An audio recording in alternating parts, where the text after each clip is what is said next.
Oh yes! Yes! Yes! Yes! Yes! Yes! Pounding the pavement for progress.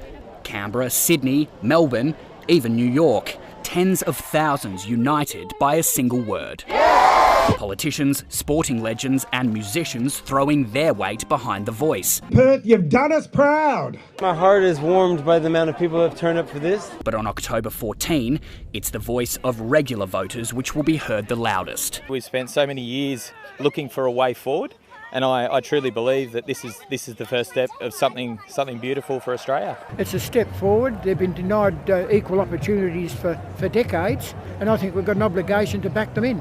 A rallying cry in Sydney's Redfern, a spiritual home for the Indigenous rights movement. Whether it gets through or not, whether it's a yes or a no, we will continue. Ominous warnings in the polls barely reflected in these crowds, but in Brisbane, a reminder of just how polarised this debate has become.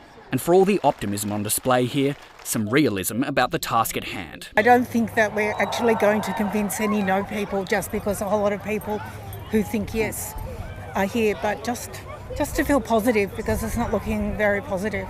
After a bruising fortnight of politics in this building, both camps are now fanning out across the country, looking to convince voters in the home stretch. Today, the Yes camp is flexing its muscles. Tomorrow, the No camp will hold a major event in Adelaide. And that camp's messaging has cut through with voters. The issue now is we need practical stuff, real stuff that's going to make the difference. But hints of division emerging on Sunday. The movement repeatedly warning of treaties and a change to Australia Day if the voice succeeds.